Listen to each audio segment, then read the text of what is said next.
Good morning, everybody. I'm Luke Lambert. I'm President and CEO of G&S Business Communications, and welcome to the Global Street Fight. It's been 7 consecutive years now that we've been hosting this event, and it's kind of amazing to me. And what I take a lot of pride in is I'm seeing a lot of familiar faces here from year to year, so that means a lot. Once again, we're bringing together senior level communicators and counselors like yourselves who are seeking really a forward-looking dialogue on trends that either are having or stand to have a significant impact on our profession, on your jobs, on the organizations, and on the brands that you serve. So I think that's why we get people coming back every year. And once again, we have an amazing lineup and mix of guest speakers that we're really excited about. I'm so grateful that they have just volunteered their time to be here and give us their time. I just know that you are going to be really inspired.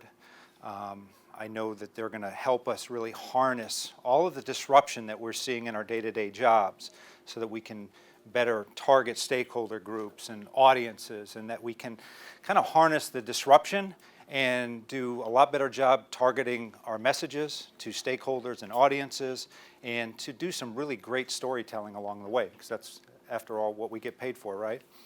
I wanted to give a quick shout out to Mary Buhay, who's in the back, who's our Senior Vice President of Marketing. And Mary, who you're going to hear from with one of our special guests in a little bit, her and her team have done a great job just putting this entire program and bringing it to life. So Mary, thanks to you and the team for doing a great job. And in just 1 minute, I'm going to bring up Senior Vice President at G&S, Rachael Adler, and our first guest, Eddie Kim. Looking forward to that discussion, but I'd hope I wouldn't be doing my job if I didn't ask you to indulge me for just literally 1 minute for a really brief commercial about G&S. We are a independent, fully integrated business communications firm. We're based here in New York with offices in Chicago and Raleigh and Basel, Switzerland. That's a whole nother story, a great place to visit. If you have any questions about G&S, you've seen some colleagues here today, feel free to tap them on the shoulder and ask them a question. One particular point of pride for me was that in 2018, we were named Corporate B2B Agency of the Year by the Holmes Report, and Diana from the Holmes Report is here. There you are. So thank you for that. And we're also proud of the fact that we were shortlisted once again for that award in 2019.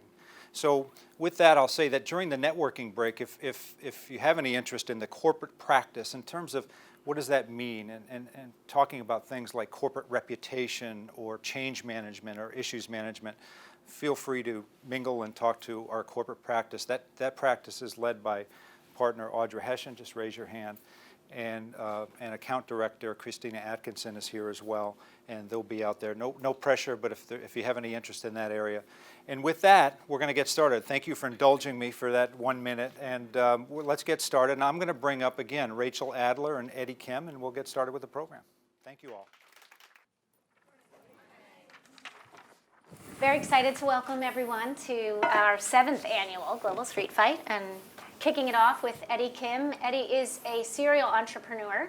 He is based in New York City, and he just founded a new company called Memo, which for all of us PR professionals is very exciting. It's a way to measure earned media and engagement. So welcome, Eddie. Thanks for having me. So we just want to get started, get to know you a bit.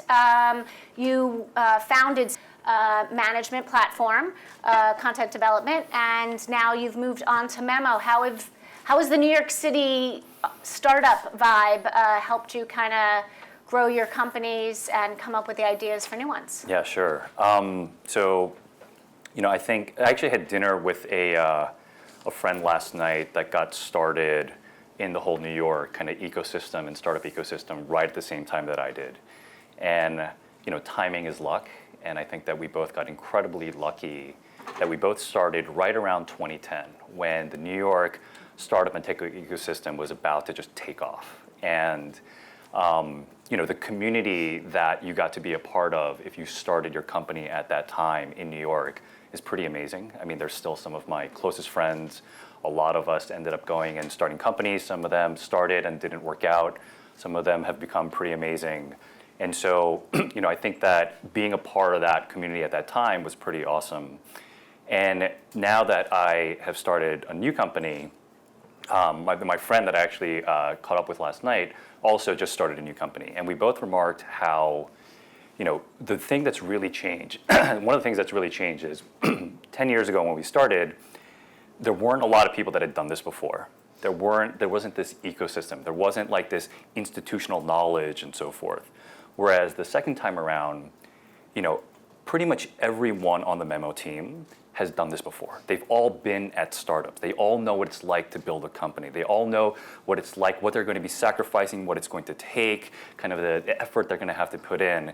And you realize why institutional knowledge and ecosystems matter so much. You realize why, if you think about the Silicon Valley and you want to hire in for a VP role, there's probably hundreds of people that have done it before because it's such a mature ecosystem.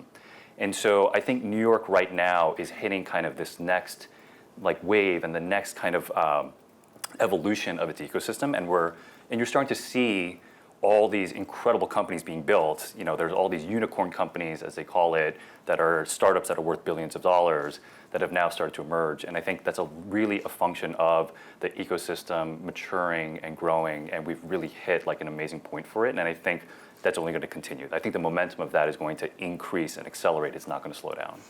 Well, that's amazing that a community has really started here and you've been able to build that. And you've just started Memo, which we want to hear about. I mean, especially as a PR professional, how many of us, have had to use the advertising impressions to quantify and qualify our success. And now this new platform, which will allow us to actually see the engagement and provide us with insights and data. It's very exciting. Sure. So I'll give very quick context on how I got into this, because clearly I don't come from a pure PR background. So Simple Reach was and is a content analytics company. And we focused primarily on the branded content space. And so when you think about all the publishers and their various programs building up these branded content solutions and these programs, we were the analytics and kind of data reporting solution behind virtually all of them. And part of that also gave me a purview into their editorial content. So a lot of the publishers would not only use Simple Reach to track the branded content performance, but also the editorial content performance as well. And so that company was just recently acquired. And one of the things that always stuck in my head was branded content is this much of the content universe. Editorial is this. And the impact of editorial, I see it every day. I have full transparency into the data, right? And I thought no one else has access to this. To the detriment of the publishers, they're not sharing this data. Right? And if everyone could see what I see, the whole nature of this conversation would be completely different.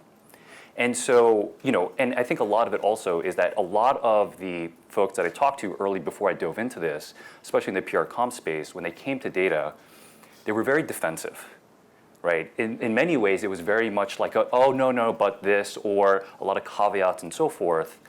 And once we started enabling and starting to talk to people about reframing this conversation, all of a sudden they started using data to become offensive, right? And they felt empowered with data in a way that just hadn't been available before. And that's when I knew, okay, this is truly an opportunity. And I've been in the content data space for a decade, and it felt like, okay, I have a platform to enable this. I want to go and do it. So that is kind of at a high level how kind of we all came to this.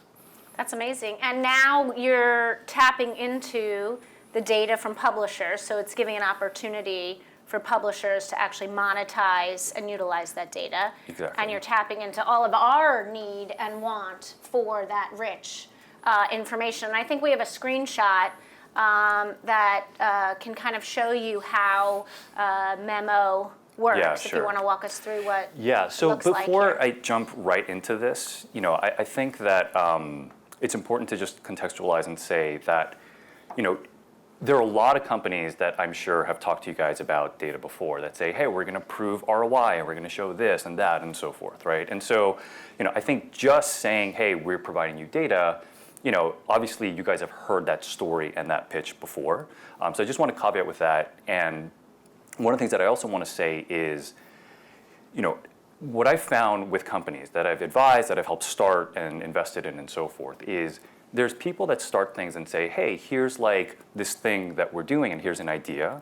But the companies that really create a change, they tap into something greater. They tap into something like a why now, truly why now, or what in the world is changing, or what do you believe, or what is a secret that you might know before everybody else is fully aware of it, right? So as an example, you could talk about a company, let's say like Airbnb, right? Airbnb, one of the things is, yeah, sure, they're just allowing people to go and rent homes and so forth. But the other side of it is that there was a secret that they understood before anyone else that the world was going to become a shared economy, right? That this notion of ownership was going to change. And they really understood that and leaned into that before everyone else did.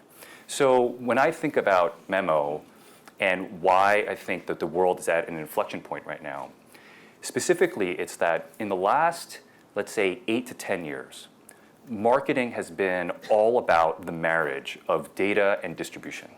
And specifically what I mean by that is it allowed you, in a way unprecedented before, you could go on someone like Facebook and say, I want to find all the people that are interested in the color blue and green and located here and this age and this gender and so forth, and you could find those people.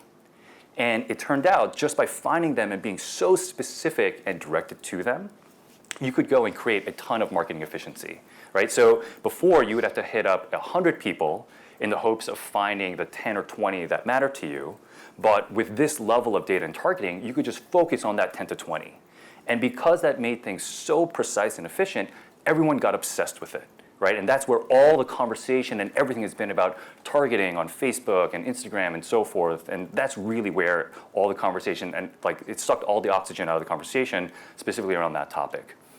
So, but what's ended up happening is that it turned out that if you got a message in front of somebody that was very well targeted and it reinforced their existing beliefs, they would believe it. And that really gave rise to things like fake news, right? And what happened during that time is that when the message was so precise, what ended up happening is that it turned out that people trusted the message even if they didn't trust the messenger. They just wanted to hear and reinforce. But now what's happened is that we've kind of moved past that, and we're now at a point where we start to distrust the message unless we trust the messenger. We start to wonder, and that's why these verified accounts matter so much and so forth, right? And so in our kind of society, in our culture, who holds trust when delivering a message, right? Who holds that? And it turns out that, sure, there are influencers that deliver messages too, but it's much easier to corrupt or compromise an individual than an institution. And so who are those institutions that hold that trust with us more broadly? And it turns out it's publishers, right? So the New York Times, the Wall Street Journal, the Washington Post, and Forbes, and Fortune, and even the consumer publications and so forth. All of a sudden, it really matters who is delivering the message, right? And so that is one of the key things where we realized in the whole last 10 years, the whole data and distribution was going to like not favor publishers. And my belief is that, and it's a contrarian belief, is that all of a sudden, because trust is so important to the message moving forward, this is kind of a new era that we're about to see. And the question then behind that is, well, who for companies are the arbiters? Who are the ones who help deliver that message with these publications? Who are the ones that tell these stories and understand how to communicate them and get them out there, right? It's the PR and comms industry. And one of the stats that I found out, which was incredible, is in the US, PR and comms is a $16 billion industry, right? When we think about the PR agency landscape and so forth, we don't think about it with that kind of magnitude and that kind of number. $16 billion is spent with PR agency fees every single year in the US. And that number is actually growing year over year. It's not flatlining, it's not shrinking, it's actually growing every year, right? So if you are a company and you're investing $16 billion into an industry, right? You're doing it because you're getting a return. You're doing that because your return value back is going to be, let's say, $30 billion. It's going to be at least 2x, right? 3x, 4x. And so to me, it's, wait, there's all this value being created. It's not being quantified, right? We're not talking about it in the right way. We need a better way of talking about this. And so bringing this back to Memo, so what we did is we went to all the publishers and said, guys, like, there are all these PR firms and all the comms professionals that are using all these tools to guess what happens on the page, right? You have that data. You can tell them directly what's actually happening. And so the PR firm, all the publishers that we went to, because we had a deep relationship and history with them, they said, you know what, this makes sense. And this is the time. And this is data and insights they already had they were using, exactly. But they weren't necessarily. They use it for themselves. They right. have all of them. They were just never sharing that in a way. And so we went to all the publications and say, you guys have this data, and we can help prove the value of this content. Let us go and do that. And so now what you can do is today, if you get, let's say, a write-up on a Forbes or a Fortune or any of the other 100 publications that we have, just grab that article, bring it over to Memo, and you'll be able to see exactly how many people read it, how much time they spent with it, where they came from, what states were they in, what cities were they in, what devices were they on, how far they're actually engaging and scrolling down and so forth. All that becomes available to you. Now, usually when we show this, there's a bit of excitement and a bit of anxiety, right, at the same time. And one of the things that, and again, one of the reasons why we chose to move forward with Memo and we were so excited about it is that we realized the way that we've been talking about this data historically is just, it's inaccurate. It's the wrong way to talk about it. And if you comp it and do against the right parallels, this article right here is worth well over $100,000 to this company. Easily over $100,000. And I'm gonna explain the math for how I get to that number, and it will be irrefutable, right? But the thing is that this is the problem, is that we've been talking about it the wrong way, and a lot of it is because the paid media world has framed PR in this way that's been to their disservice, okay? So I'll walk through this, and later on, if anybody wants, we have actually a way of mapping all this out in Calculator, so if you ever want to talk to anyone that any of your clients or any of your peers and so forth. So let's say that I get an article on fortune.com, and that article gets 5,000 page views. The first sense is like, wait, I go from 10 million potential impressions down to 5,000 page views. That's just too big a delta. However, what if you could take that 5,000 and say that it's worth $100,000, right, in return value? So what would it take a company to get 5,000 people to spend 2 to 3 minutes on an article that they wrote? So the simple math on this is the paid media world, is where I came from. So I know this calculator intimately. And so let's say that I go and I write the post. I start with a blog post. What would that cost? Let's say, $1,000, $2,000, or whatever else it is, whatever you guys tend to charge on that. So the post goes up. Now I need to get 5,000 people that are in a management or an executive type suite to get to that article. If I go on LinkedIn and I want to get 5,000 people to an article, what would that cost me? On LinkedIn, that's $10 a person, $10 a click. So 5,000 times 10, that's already $50,000. That assumes that every person that clicked landed on the article and spent a lot of time with it. But as we know, people bounce, people go different ways, people don't necessarily spend a lot of time there and so forth. So if you wanted to go and get 5,000 people in an equivalent audience to a Fortune.com to read an article and spend 2 to 3 minutes with it, you will have to spend a minimum of $75,000. And that assumes that it's your own article, right? That assumes that you just wrote it. But there's a cachet value, and there's obviously a value for a third party, like a publication, like Forbes, endorsing you in that way. So let's just say that that creates a premium, and that goes, let's say, another $25K. That's $100,000 right there. And that's for an article with 5,000 page views, right? Now, here's another crazy stat that I recently learned. And again, this is all the stuff, I'm walking you through kind of the entire experience and mindset that I went through before I said, you know what, I'm gonna sacrifice everything and dedicate the next X years of my life to this company. Because obviously, it's a huge bet that I'm making as well. But when I looked at all the points around it, it's like, okay, wait a minute, this is an opportunity, right? So the other thing This is the reason we all went into PR, right? We know the value of earned media. So now we can finally quantify it. Yeah, I mean, I think that, so 2 to 3 minutes, a lot of folks talk about the influencer side of the world and so forth, right? And they're like, well, I want to go and pay an influencer to sponsor and write a post about me or put a picture of me on Instagram and so forth, okay. And that all of a sudden, again, sucked a lot of the air out of the conversation. And in some ways, it's like, well, I'd rather do that than, let's say, necessarily go and focus on the trades or the premium publications and so forth. So how much time do you think people spend on average on a sponsored story or post within an environment like Instagram? Like if you had to guess, if you guys use it yourself, your own behavior and so 5 forth. seconds? Less than a second. So now, the way that these algorithms work is that let's say I get someone to sponsor a post, person has 1 million followers. Because it's sponsored or because it's like, very promotional and whatever, it doesn't get engaged as much. So the maximum amount of people that will see it is less than 5%. If it doesn't have any level of engagement and so forth. I'm not saying that there aren't cases where it does work, but I'm talking about the base normal case, right? So now all of a sudden, you have a situation where you go and you have whatever it is, less than 5%, and you get 50,000 people to potentially even see it, but probably less because engagement's low, and they spend less than a second. But let's round it up and let's say it's a second.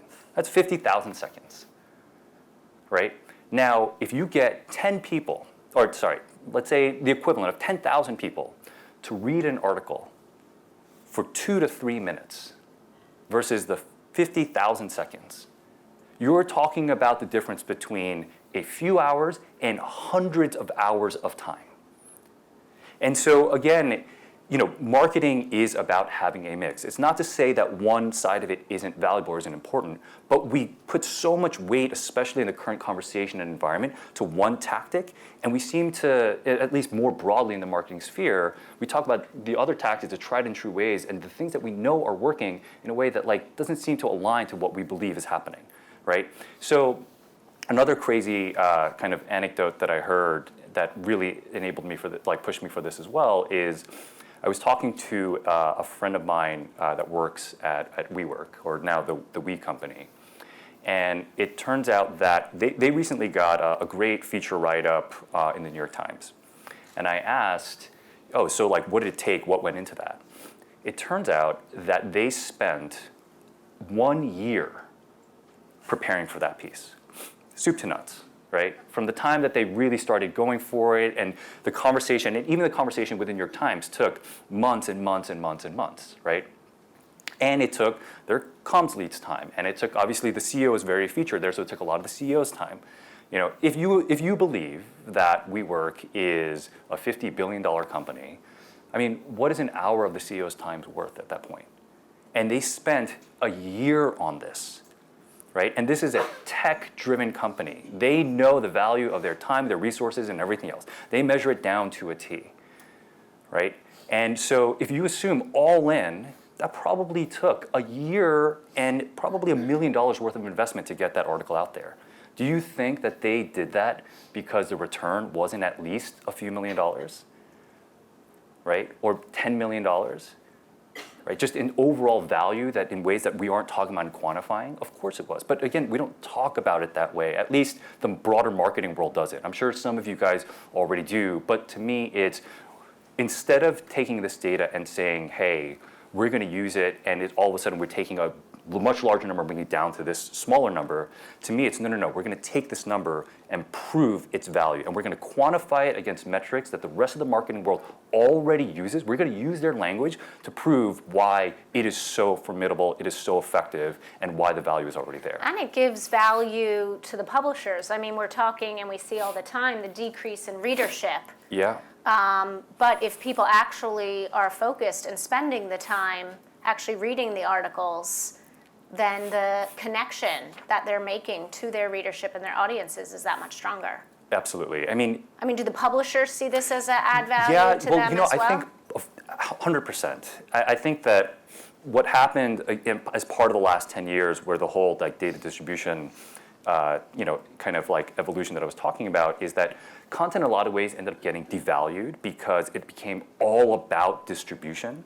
And I think what's now happening is because that notion of trust is so important and fundamental, and who holds trust and who repeats your message and who tells your message is so important. It's that, okay, well, you might have somebody writing the same story in a few places, but the person who holds trust that tells that story, that's still incredibly valuable. And you still need more of that than ever, right? And so, and broadly speaking, a lot of my kind of, when I think about what drives me around this, if I'm being very candid with you, it's less because my mission is more on the PR comp side. It's more because I think that content is misvalued.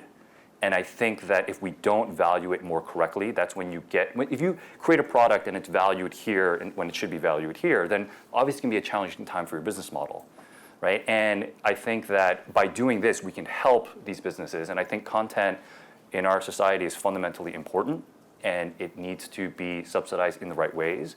And if we can help reframe that conversation and show, and kind of reframe how we think about the value of content, I think that will be a net positive for everybody, not just the PR comms industry. And so, having worked with publishers for the last 10 years, I truly do believe that this will help reframe the conversation and show its value. Show their value. And who have been the early adopters of the platform? Yeah, on the publisher side? Yeah.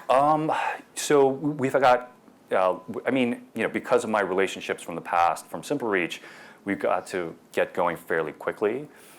So Meredith, who is the largest publisher group now, and all their sites, the Condé Nast sites, Fortune, who just spun out, is part of it, Forbes. I'm very excited about the fact that we just signed with the Washington Post, which is going to be an amazing win, and a whole slew of others. Great.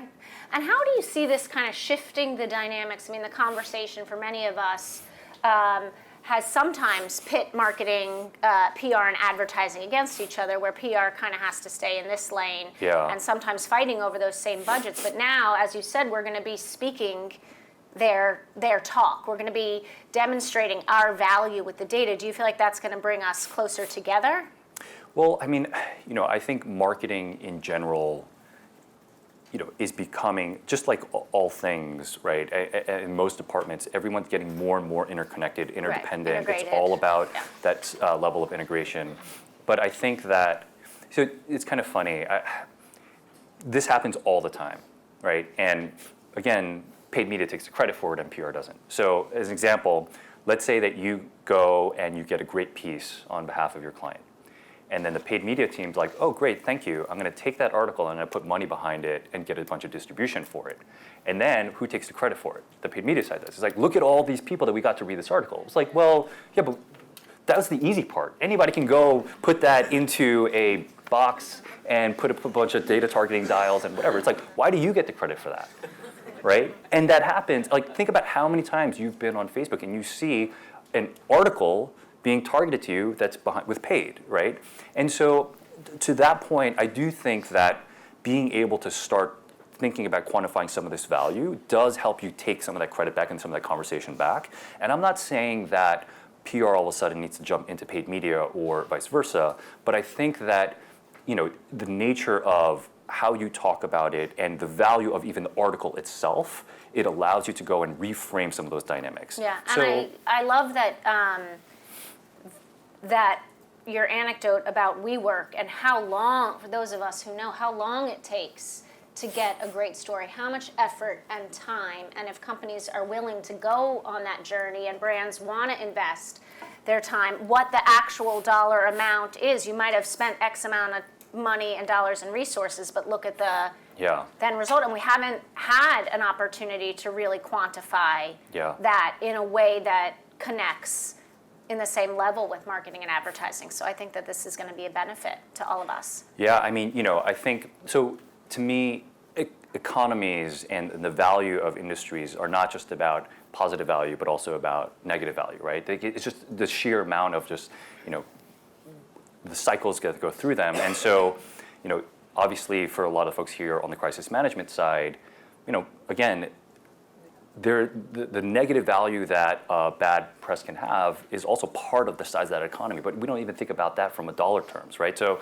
let's just say that there is a company and they get a very negative article by a very reputable publisher that comes out and the stock price drops, right? And if it's a public company and they're worth $50 billion and it drops even 1%, that's $500 million.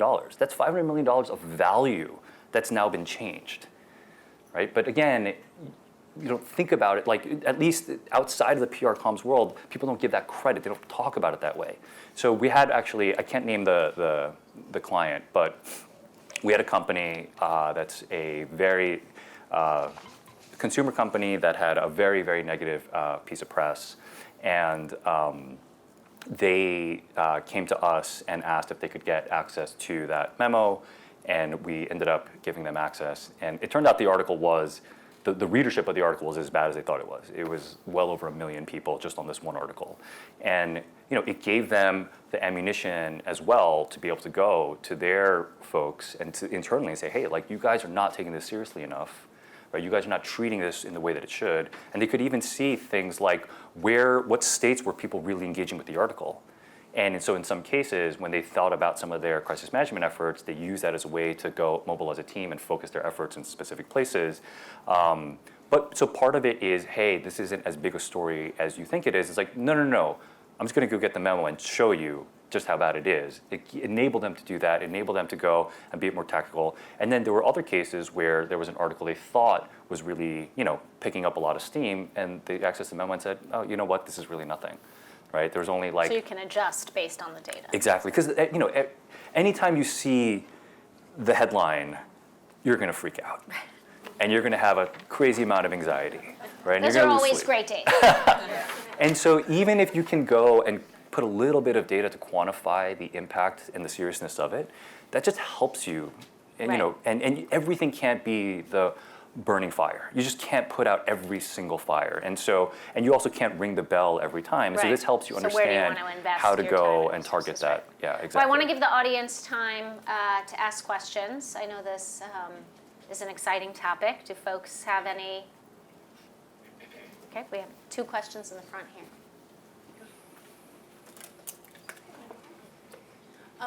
Eddie, you mentioned quite a number of traditional print publications. How does this work with broadcast news? Yeah, so right now we're focused solely on the kind of online articles. That doesn't mean that we are working with other non-traditional publishers. Is that what you mean by in terms of like brands? Like a BuzzFeed is a partner of ours, Complex Magazine. Yeah, I'm thinking more like, the traditional, because you're talking about, fairly traditional media. Yeah. The broadcast, the networks they put their Sure. news online as well. Yeah, So if you've yeah. got a positive mention on network news, Yep. it's on their website as well. Yeah. So anything that lives online in that way on a web page is part of our purview. So we do have a few of the larger broadcast folks, the companies for their online content, for their online articles, that we're actually fairly late stage with right now.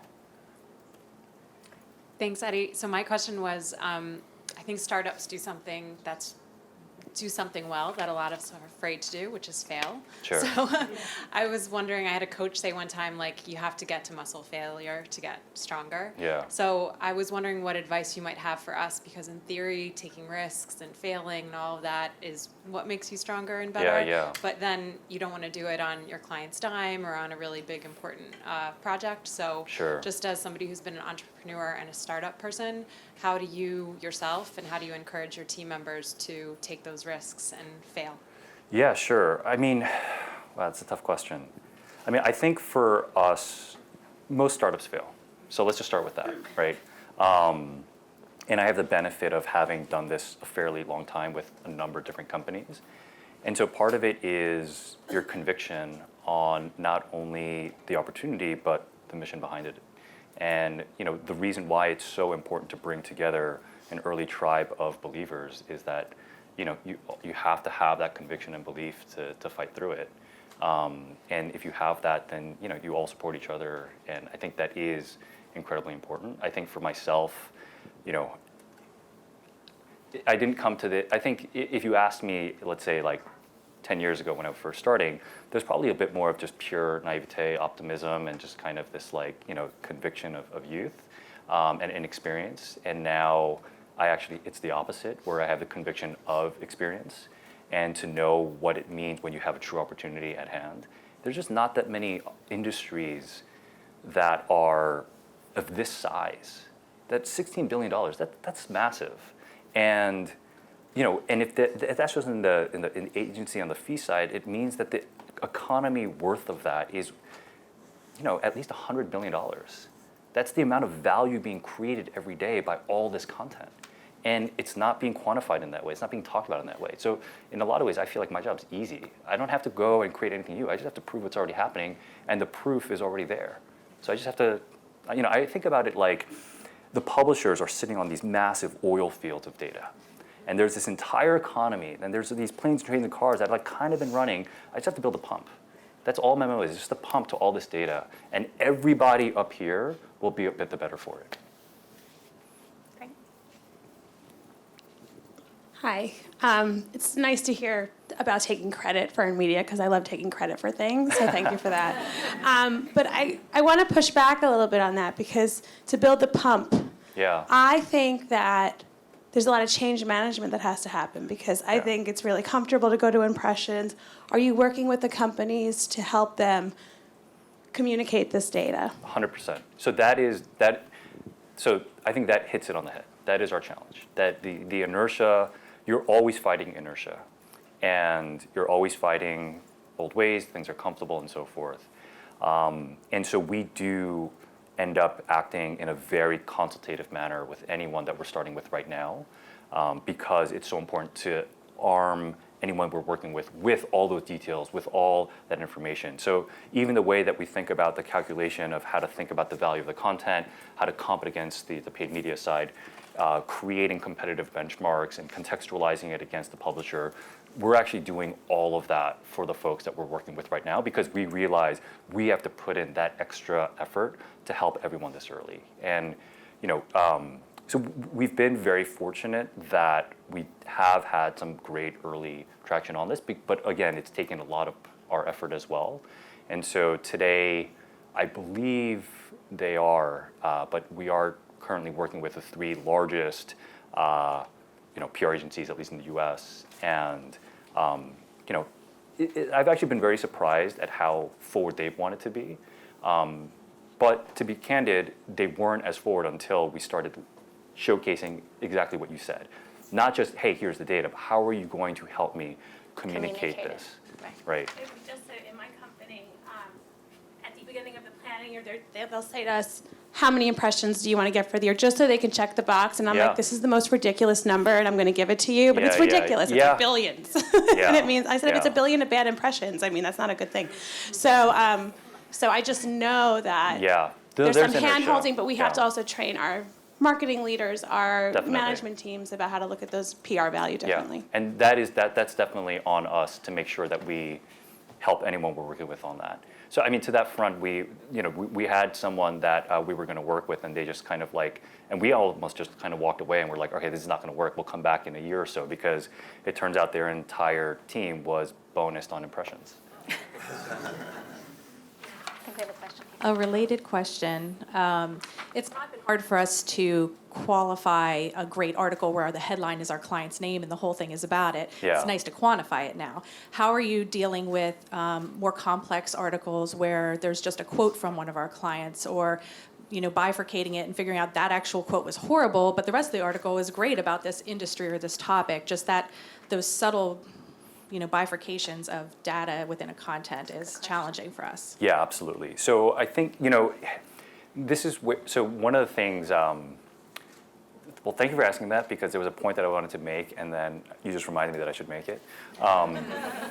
So before, when we started out, there were a handful of companies that said, we really don't want to be on lists, because being on lists, we don't get nearly the same attention, because we're just one in many, right?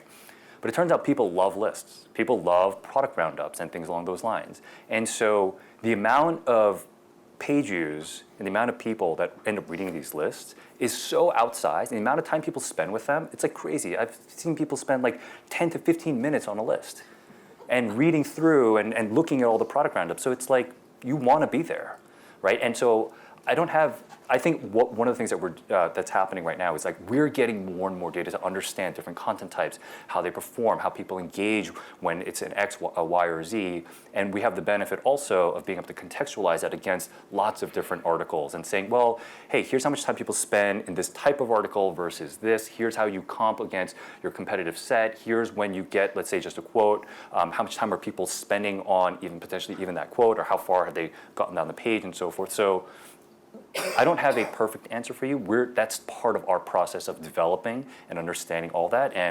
But every day we're learning a lot more, right? So even for me, like, 4 months ago, if you asked me about a list, I'm like, yeah, that's probably not as valuable because, you're just lost in a sea of many. But it's like they spend so much time on it that you're still getting a lot of exposure. All right, I think we have time for one more question, and then, all right. Cool. Well, thank you so Yeah, much, thank Eddie. you.